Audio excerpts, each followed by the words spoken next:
Hey, everybody, it's another Friday. Thank God it's Friday. And I've got number two, part two with Ramon Ray. Hey, Ramon, Hey, how are Dorothy. you? I'm fantastic. Good to hear your voice and good to see you. Thanks for having me here. You bet.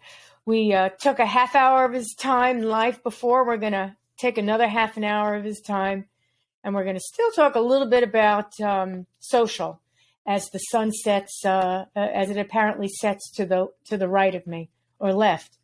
Anyway, it's a sunny day, but the sun is moving around. Um, so today I had an interesting thing happen to me with LinkedIn. Somebody's trying to schedule something, and the timing is all screwed up. So social is pretty simple until it's not simple, and then it just drives you crazy. What are some of your wins, challenges, and some differences between the platforms? Sure. Wins is hard to categorize specifically, but I've been doing some version of social for some time, I guess, as long as any leading edge person has. I don't know how long it's been, 10 years, 15 years, whatever the stats are for Facebook and LinkedIn and Twitter and these various platforms. So I think for me, it's been a great way to build my personal brand. And I can't, pardon me, hard to make a direct attribution towards what's been successful or not. But I know one thing that many people say is, Ramon, quote unquote, we see you everywhere. Clearly, I'm not everywhere, but due to social media, they like what they see. They like what I produce. So I guess they're following me. It has differentiation. So I would like to think it's a win, especially with me, my speaking engagements. I speak around the world. That's one of my revenue streams, speaking on stages and hosting events. So I think that's one win. I talk about that in my book, Celebrity CEO, and other things. People just Google it and find out about all that. And I think as far as the challenges, I think the challenges are, it does take quite a bit of time. And now for me, I'm looking to scale myself, and I produce content across 3 different platforms. There's RamonRay.com and things I do in that. There's Zone of Genius. There's BWC Daily. So there's a few different platforms. So I think for me, unlike a typical, not a typical, but a small business coach or one person, I have a media company. So for me, my challenge is just how to scale and do more. I think I answered the question. You could have asked me one more. We're going to go into that in a second. I think that the different the different channels, like we'll call them channels. Oh, yes. Right. The different channels provide different audiences, possibly. They provide a different way of presenting you, because there's, Facebook, there's the perception that you're going to have a conversation, right? You you generally don't post to Facebook and just think people are just going to like it. People are going to have a little bit of a conversation. You look good. What's going on? Then this one talks to that one. YouTube, even though there's a place to put a conversation, it really is a listening place. People will go to YouTube and they'll just listen. Maybe they'll maybe they'll have a comment, but it's, they'll be playing it on their phone. They'll be in the car. They'll be maybe watching it on TV. There may not be interaction. So the difference is, when you're putting content together, there's a goal. I want to get this word out. I want to chat with people. I want to make somebody laugh. You know what I'm saying? There's a goal. How do you think for you, how do you think the different channels have worked well for you? Because you mentioned you mentioned that you've got 3 domains that you're working on. And do you find that one works better than the other, or you're just splitting them up, you're just testing? Do you know what I mean? Yeah, let me answer it a different way and then remind me the original question, because I want to answer it. Let me answer it not for me, because I think I'm a little atypical. So I'll answer for me, but let me answer it to help maybe somebody listening. Let's say that there's Becky, who owns a flower shop in Brooklyn and Idaho, wherever it is. So Becky's case, my thinking is that for her then to reverse engineer and think, what do her customers want? And let's pretend I'm making some broad assumption, because I don't know who Becky is, because I just made Becky up. But let's assume that Becky is trying to sell flowers to corporate customers. Let's pretend that's one thing, and she wants recurring contracts from corporate customers. I would say that in Becky's case, LinkedIn is the traditional, but I think a lot of these things are being a little too segmented, but traditional way of professional, corporate type people, et cetera, who are at larger companies. And she may want to be able to put into that conversation flow, once a week, have something where how you can be more mindful, or how you can be a better leader by having great aura in your office. And one of those ways could be flowers. That was a made up little discombobulated there. No, but it makes sense. Yeah. It makes sense to put it in LinkedIn to get other professionals Yeah. to see flowers and to put them in their office. Correct. And having said that, I think not just saving it for LinkedIn, because remember, working professionals are also on TikTok, are also on Twitter, on Facebook, and other platforms. So what I would do also is experiment and see, hey, maybe there's a certain segment of people that like your arrangements or learn from you on other platforms. My point is to reverse engineer what's the goal, who am I trying to reach, what action do I want them to do, and then from there, how can I best serve them, especially using the tool of social media. And let's remember, let's not make it just about the flower, because I think that could be a bit short-sighted, but it could be just Becky's personal brand. Hey, I'm Becky. One of my clients is General Electric. Wow, look at their offices. I went there. And by the way, those flowers over their mind, and keep going. So that's just overall the way to build your brand, not just thinking I got to sell flowers, which could be a bit narrow. Yeah, I mean, essentially what you're saying here is that you've got to come up with a little storyline. Everybody's going to say, story's king. You've got to come up with a little storyline and play it out. And it can be fun. You don't have to go nuts, and you don't have to sit up and think about it for 3 weeks and get a director and get a professional photographer. You could just play it out. You could play with it. So, if you are able to have an ensemble behind you who can dress you up and put makeup on you and drive you around in a Cadillac, by all means, go for it. But if you're doing stuff yourself, it really doesn't take much. There's the tease. So you're doing something next week, tease people, right? And you can tease people differently on different mediums. Correct. So one of the things, as I said this morning, was technology. And I think that that's something to discuss a little bit, because some people will get caught up a little bit in technology. In other words, maybe they'll be in Instagram and they'll be trying for 4 hours to get a link before they realize, oh, Instagram doesn't really do links. And it's a big deal. A lot of people may jump into something and not necessarily understand the nuance of something like Instagram, which isn't really link driven. I mean, you can have a live show and do it live on Instagram. You can advertise it, but you can't link to different content. Twitter, you can link anywhere. But obviously, the concept between Twitter and Instagram are, diametrically opposed. You've got your hashtag heavy perhaps in Instagram, while you might be tagging other people on LinkedIn,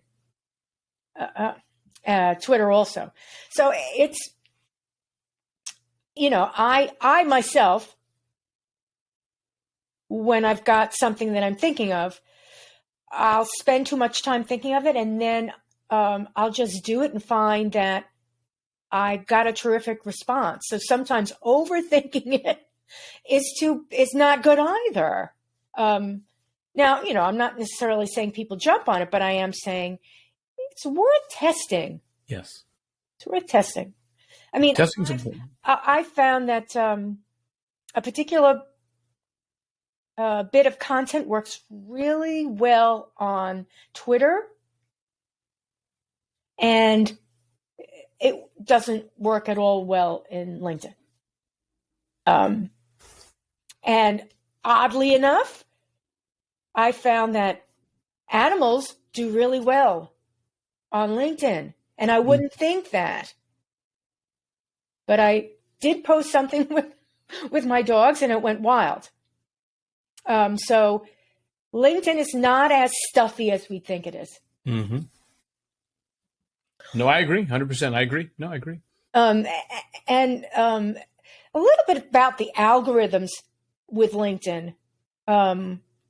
I don't know if you have any words of wisdom or experiences when you do post content on LinkedIn. And if you're a heavy poster, what happens to all that content?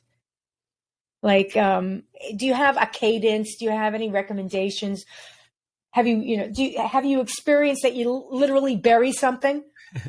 Yeah, a few things I can say to that. I know I can't remember the gentleman's name, but I was at the National Speakers Association event last year, an event they had, and there was a gentleman who's a LinkedIn expert, as it were, and he gave like a formula for LinkedIn, and he said that when you're posting something, if you have other people do this, or if you do this, depending on how it works, but liking things is important, commenting things is important, sharing things is important.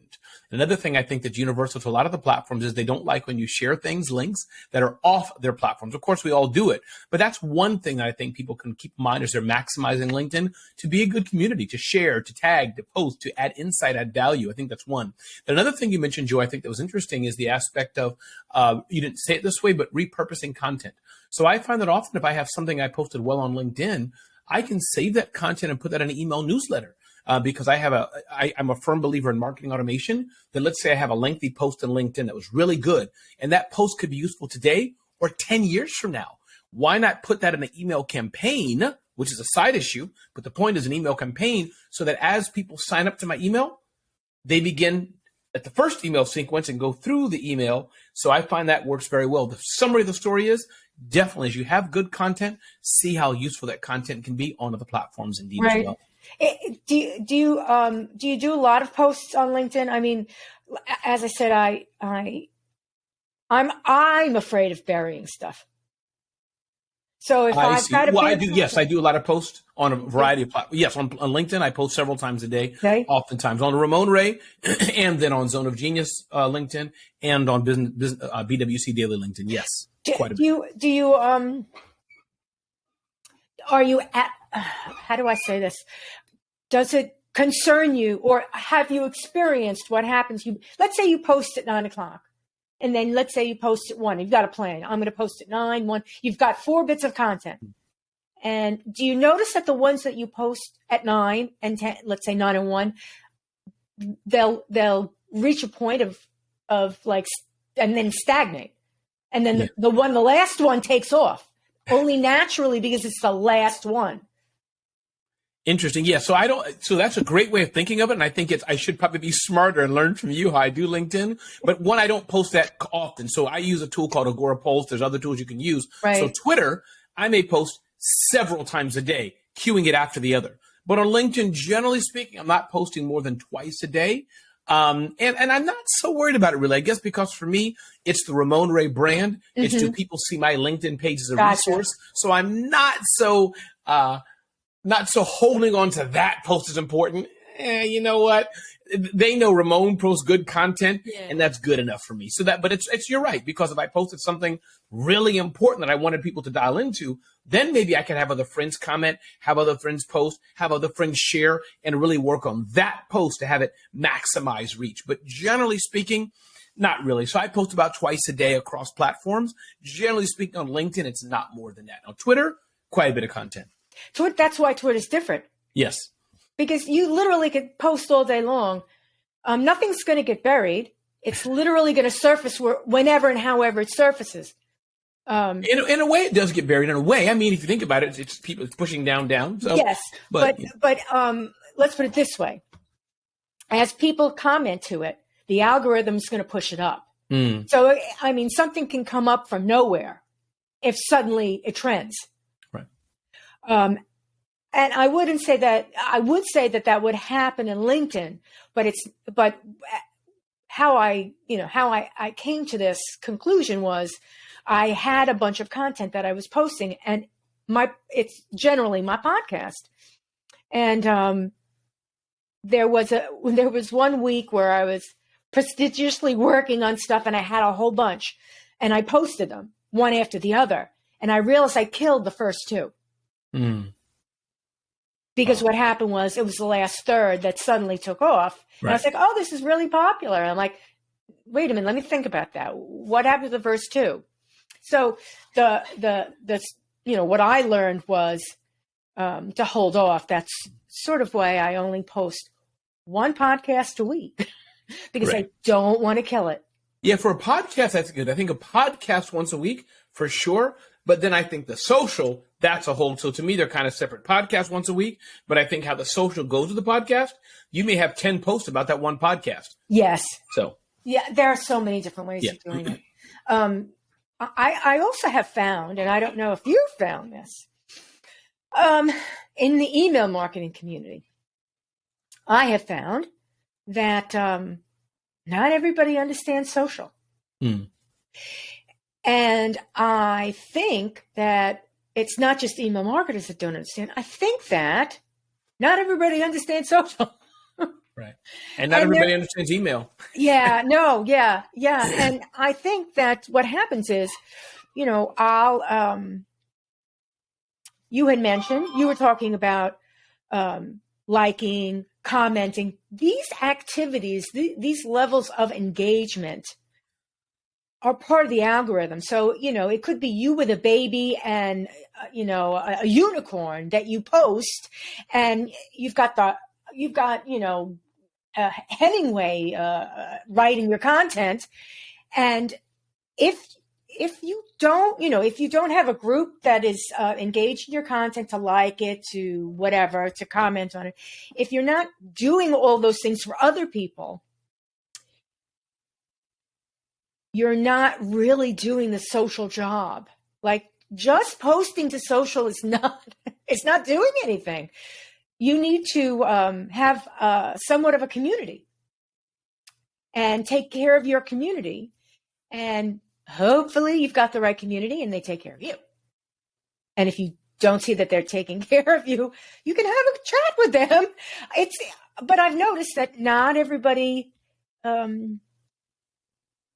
understands. So I try to, twice a week, I try to go through my social connections, and I try really hard to not troll them, but to make nice comments. Sure. No, I think commenting is good. I mean, you have to, it's good for sure. And I think both. I think having great content, I'm the one who doesn't have so many babies and unicorns. I just kind of have raw business content. I'm what I call the boring social media guy. I just do 10 ways to grow your business, how to do this, that's me. But I think that for sure that it definitely helps to be a part of the social community, and also just for the sake because other people have interesting content. So, and I think to your point also, people shouldn't take it personally. Once or twice, it hasn't happened a lot, but in my many years, people said, wait, Ramon, you unsubscribed from my email list. I'm going to unsubscribe for yours. And I get what they mean. But if Bob thinks I have great content and wants to subscribe to it, and he has How to Be a Circus Animal Digest, I may not like circuses. So Bob, I'm not going to sign up. So that's another thing, is that people shouldn't take things too personal, because what I'm sending out may not be of interest to Joy, which is just fine. It's not personal. But what she's sending out could be very well interest to me. So I don't think that people have to follow each other per se. Right. But I think that's one thing to bring up as well. Yeah, I do, I do understand social. So what I'll do is the content that I follow because I feel that it will also engage people that following me. And that's social. The point is, absolutely, for that, for the circus animal, circus boy, I may say, I don't want to, I'm not interested in his newsletter, but I'm going to follow him because a lot of the people I know are into circuses. Fair Whatever. It's a very odd thing. I get you. we're beginning to get a little bizarre. Yeah. But the point is that I really do, I have a client from way back.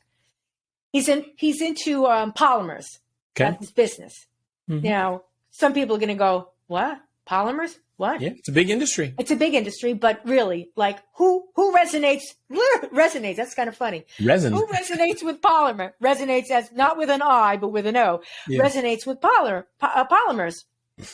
And not many, but I still support his business. Sure. And I figure somewhere down the line, because also some of my clients are hospitals, a polymer, which is a polymer-based resin that goes on the ground so that people don't slip and kill themselves, hospitals look for that. So it's not as far-fetched And I literally have thought about it because I'm like, why am I even bothering with this resin company? I'm like, no, it does. This is how another, this is dark social. Right. This is how something connects. And they have no idea how I got that client.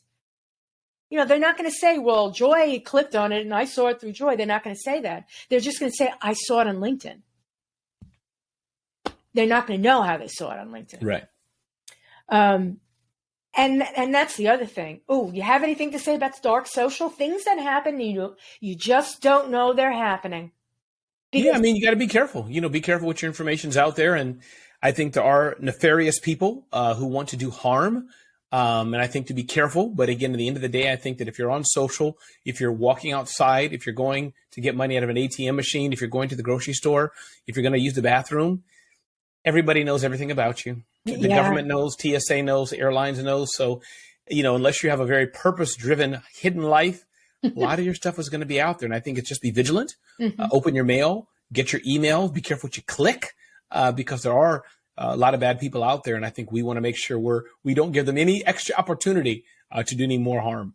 Yeah. I mean, these days, people are constantly doing videos like you don't know.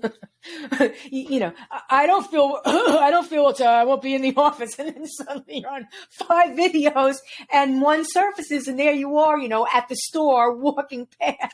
Boss says, "I thought you said you," and somehow you're registering 1 million hits on somebody else's.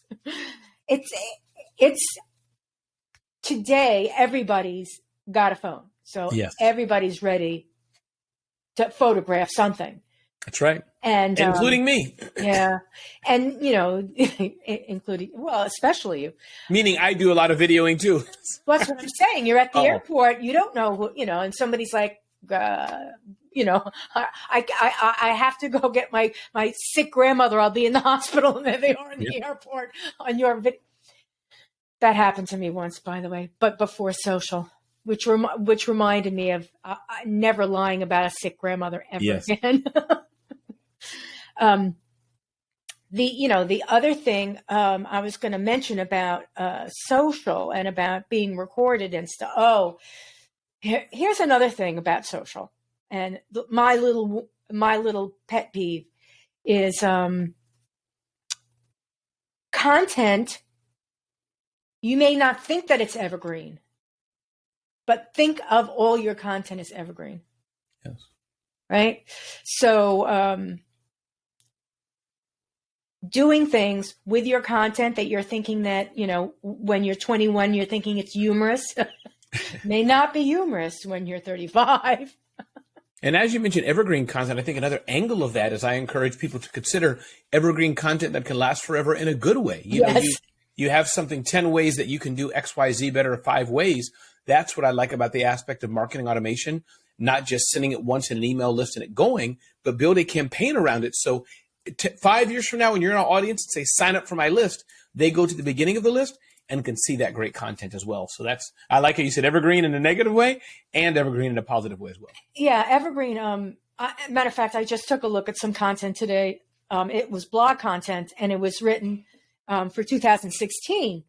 And I read through it and I was like, throw out that 2016. It's just as valid as it is today. And that's something people need to keep in mind, that you don't need to make it seem like, that people do, trends for 2023, for example.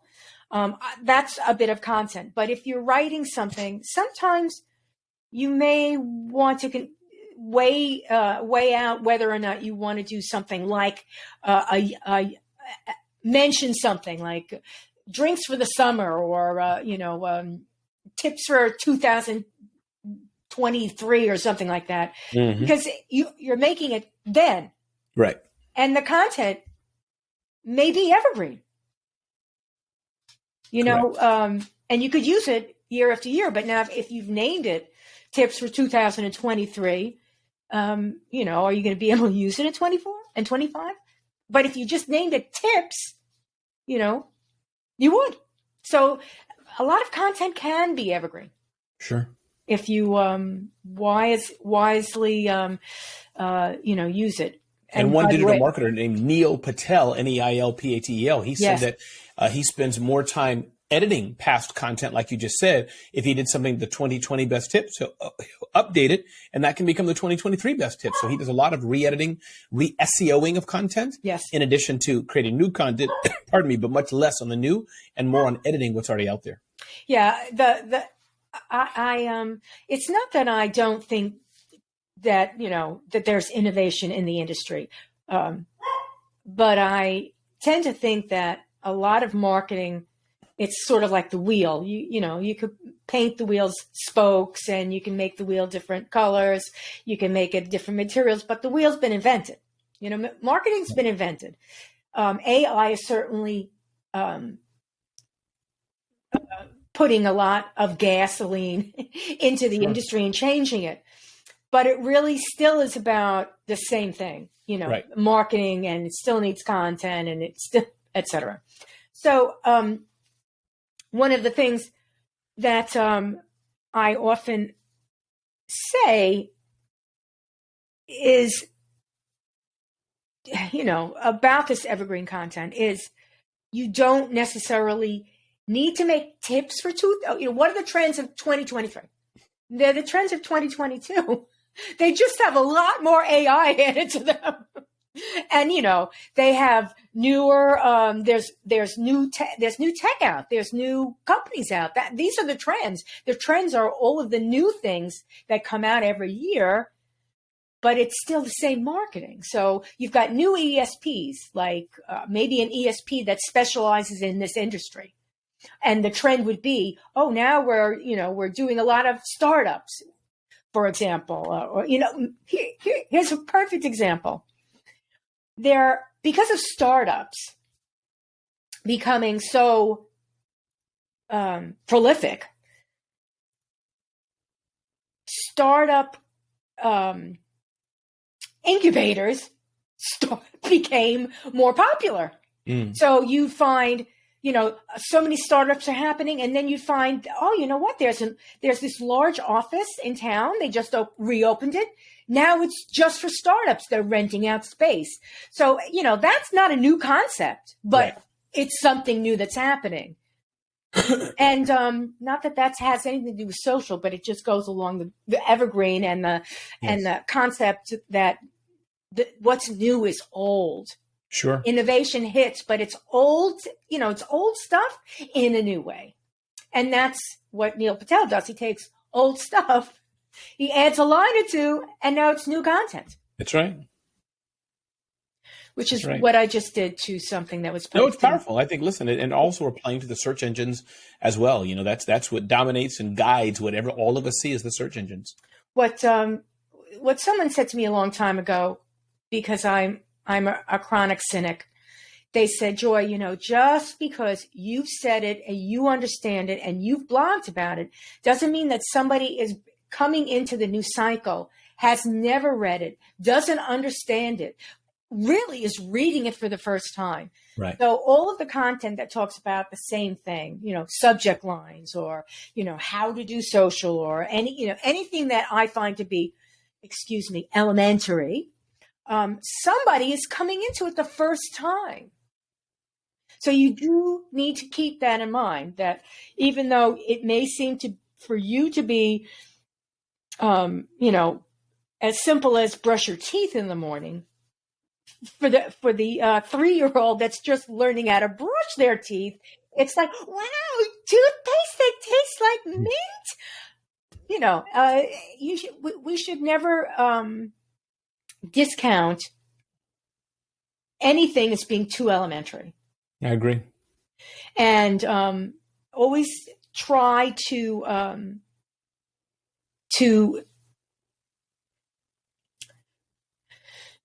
better what we've done and to realize that, evergreen is there for a reason, and it can be repurposed. You don't have to kill yourself. Sometimes that's the best content. Yeah. Sometimes it's the best content. I mean, the jokes that Rodney Dangerfield used to come up with to this day, you'll say, take my wife, please take my wife. And people will break out hysterically because they're good. It's good. Good content is good content. So with all of those concepts, do you have any last tip to share with anybody? Anything that you'd like to say lastly? Yeah, I'd say keep on going. Listen, business is hard. Business is not easy. Marketing is not easy, but I say keep on doing the best you can. Innovate. Look at your customer base. Refine. Get help. Don't be afraid to pay for help and invest in others' expertise to help you scale yourself faster, to help you stop making so many mistakes. And it's been great being here. And people can get to know me better at RamonRay.com. We talked about some resources also, Joe, and I'll just say if they DM me on Instagram, my Instagram is Ramon Ray Smart Hustle, the keyword best books. I've talking about strategies right? I have a list of best books people can get if they just DM me on Instagram, best books. And or another resource about how to grow a solo business is the keyword solo. My Instagram again is Ramon Ray Smart Hustle. Enjoy. You're an amazing human. So thank you for having me. Well, I try. Thanks, Ramon. Take care. You're welcome. Bye for now.